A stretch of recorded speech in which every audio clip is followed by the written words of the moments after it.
Welcome to the Alpine Church of Spiritual Living. Glad to have you with us this morning on our holiday weekend. I am going to be reading the Thought for the Week, and if you're in the room, please join me as I get down to the bottom in that bold area. September is typically a back-to-school month, and so I'm looking at the theme of back to basics. I'd like to begin with the topic of beginner's mind. Initially, the term beginner's mind comes from the Zen Buddhist tradition, but it reaches farther and deeper than just any one tradition. To put on a beginner's mind, step into the arena of becoming as a child. Children are open. They have no preconceived notions or expectations when presented with a new situation. They are also curious and aren't afraid to ask questions. They approach experiences with the notion of learning and accept that they might not do something perfect the first time around. By looking at each situation with fresh eyes, we avoid jumping to conclusions and are able to fully live in the present moment. Life never duplicates itself. Each moment never happened before. The wise beginner stays away from making assumptions and thinking they know all the answers. To live in the present moment can give us unexpected gifts. With a beginner's mind is as simple as to say to yourself, I don't know. When we let go of pretense and are open to newness, we are teachable. Let down your guard. Remove the word should from your vocabulary. Drop the ego's voice that says, I know that. Make the concerted effort to approach life one moment at a time. If you go to your favorite restaurant and order your favorite dish, remember to be open for a fresh taste this time around. Remember, life never duplicates itself. Say with me, I intentionally view each moment with fresh eyes. I am open and curious. This moment is as perfect as it can be, and I am grateful. Thank you, God, and it is so. So we are going back to basics, and I thought what a better way to begin than in the beginning. A very good place to start. We are beginning with the beginner's mind. And as I put in the thought for the week, I think initially that came, from the Buddhist tradition, but we know that it is much more global than that. When we have within ourselves this childlike expectancy, this childlike wonder of really not knowing what is going to happen, it places us in that mode of receptivity, that every moment is a beginning. Every moment is a new time. When Jesus was in the Garden of Gethsemane, what were his instructions? The last words he gave to his disciples. Stay awake. What was the answer that Buddha gave when, after he came out from underneath that Bodhi tree, and they asked him, what are you? What happened to you? And he said, I am awake.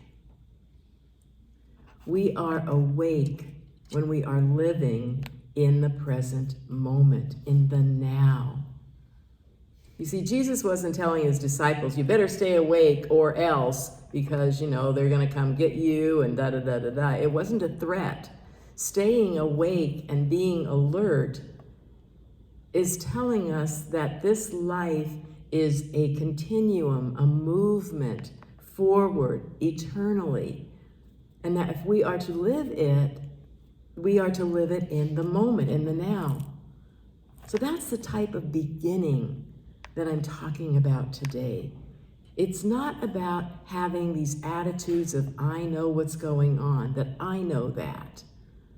I remember at one point we were offering a Science of Mind class here at church, and we had out on the table the description of the course and then a sign-up sheet for it. And one of the people that were coming to church at that time looked at it, read it all over, and the initial response was, well, I know that. I don't have to go to that class because I know that. And I thought, even if you know that, when you take the class, And when you participate in the discussions and you do the reading again and again, you're going to come from a new perspective. You're going to be a new and different person than what you were then, if you ever did the class before. And to have that expectancy that life is going to give me some newness. I thought how unfortunate it would be to close yourself off, to think that I know it all, and that you aren't able to recognize that life is ever moving forward. There was a group of people that were in our Anton affiliated New Thought Network group that went to the Parliament of World Religions this last month in Chicago, where there were thousands of people there from all different religions and all different traditions. And I was in a call recently, and one of the gals that had gone said, you know, it just did amazing me because all of the people from all of these different traditions, I don't care if they were Hindu, they were Baha'i, what they were all talking new thought. They were all saying exactly what we say, but they didn't know it. They didn't realize it.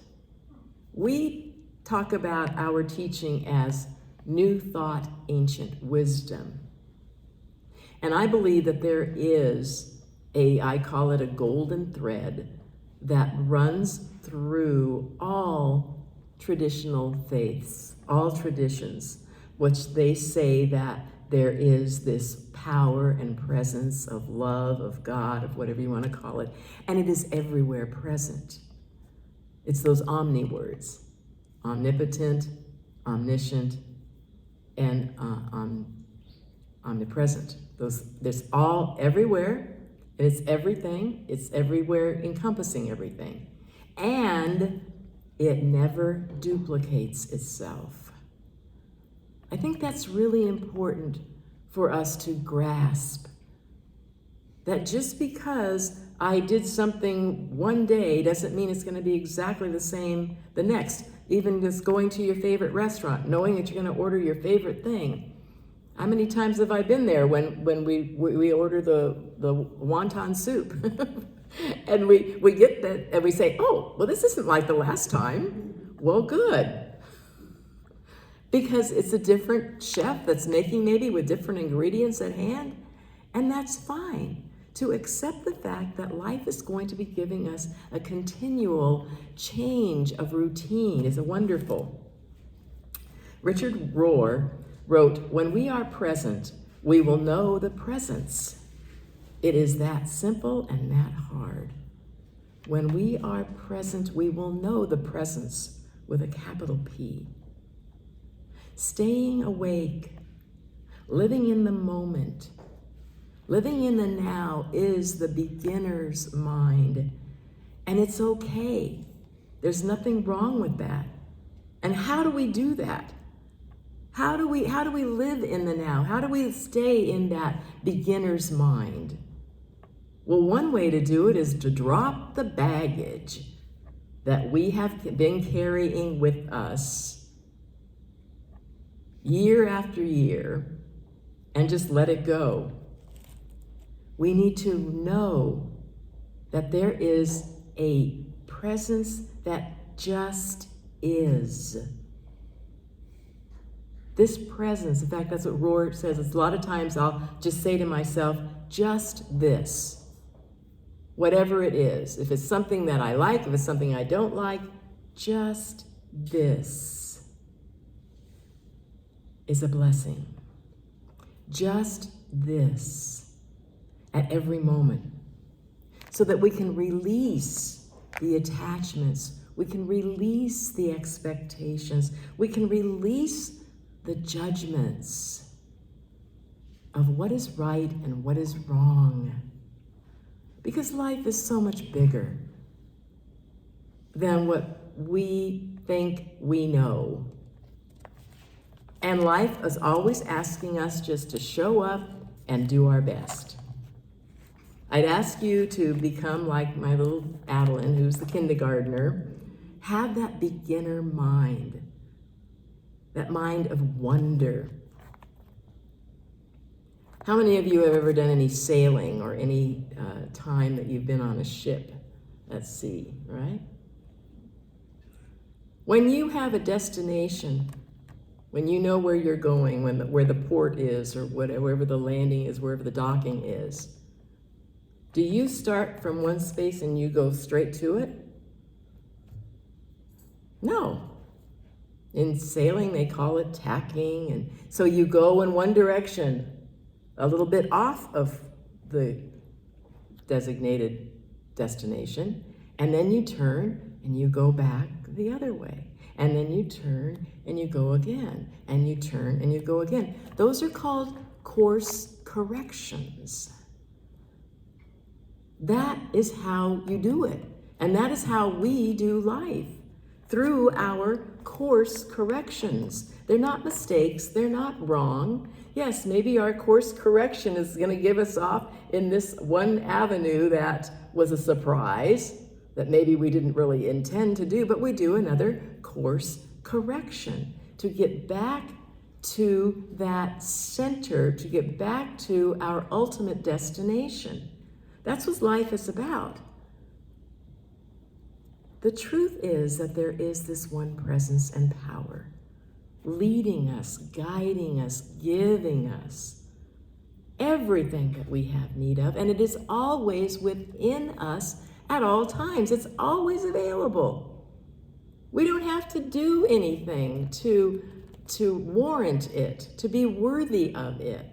We all have that beautiful, pristine ability within us to listen to that guidance, to see what course am I to take now.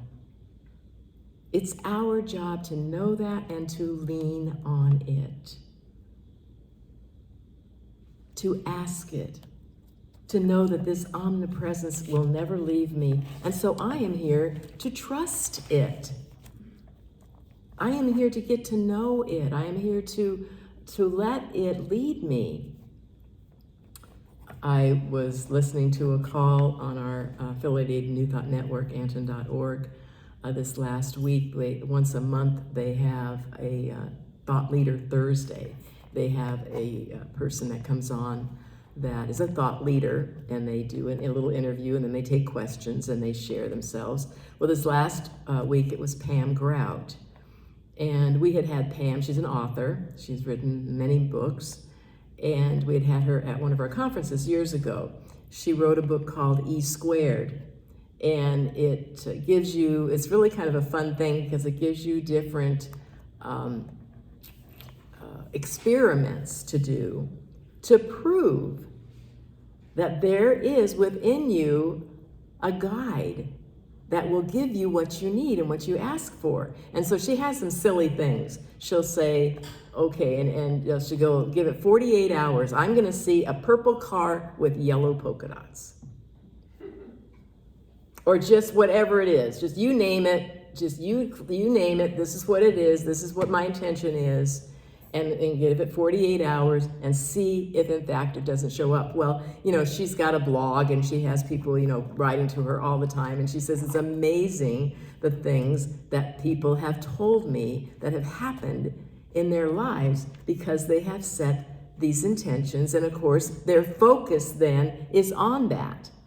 I know how many ladies in this room have ever been pregnant. And when you're pregnant, everybody else in the world is pregnant because that's just, where your focus is. And that's the way life works. And so one of the comments that Pam said in her presentation or in her dialogue, she says, well, why not let the dude just take your life? Why not let the dude surrender to the dude? And she says, so don't focus on the problem, just surrender to the dude. Well, of course, her name for God is the dude, P.J. Stanley's name for God is George. One of the people on the call there said, oh, my name for God is Andy, because it said, Andy talks with me, Andy walks with me. One of her major intentions of life is to be filled with joy, unceasing joy, to lighten up. In fact, she gave her 4 basic intentions of life, and they are unceasing joy, peace of mind, surety of purpose, and unmistakable guidance. I thought, those are great. I thought, I wonder what mine are. I'd never really focused and thought about that. But I like those, but I thought, no, mine's going to be more like something to do with love. Love's going to be in there. And something about serving. But I like the joy one. And I like the guidance. And of course, the peace of mind is, I think, something that all of us would love to have. What are your deep intentions? What would you like to focus on in generality? Not specific, a purple car with yellow, whatever. But to know that I am divinely guided, that I am divinely led, that I am living a life of joy. She talked about being able to go to Spain for 6 weeks to stay at someone's villa there on the beach. And there were 4 women that were doing it. And then when they went onto the beach, they didn't want to take any of their belongings because they all wanted to go in the water. So one person was in charge of the key for the room, and it got lost. And she said because of something that had happened before, she learned certain words in Spanish. I don't know if they were now, I need help or something. And she knew how to say those words. And they were able to find the right person to be able to get them, back into their room. So life is for us. Life wants us to know that it has our back and our forward and our front and our bottom and all of that. When we commune with it, when we expect it to give us these things that we want in life, our peace of mind, in fact, one of the books she wrote was Thank and Grow Rich. I might work with that one again. I worked with that one back in the year. Thank and grow rich. To be thankful, to be grateful for the life that we have. And it is unique, and it won't be the same every day, day in and day out. It's going to be different. It's okay to have it be different. To relax, to enjoy, to to have fun, to be, to simply be. Remember the words that Paul wrote. Finally, brethren, whatsoever is true, whatsoever is honest, whatsoever is just, whatsoever is pure, whatsoever is lovely, whatsoever is of good report, if there is any virtue and if there is any praise, think on these things. Have a beginner's mind. Be open to newness. Expect joy. And when you do that, you can accept that each and every moment is a gift. Every moment of life is a gift. That's why we call it the present. Namaste.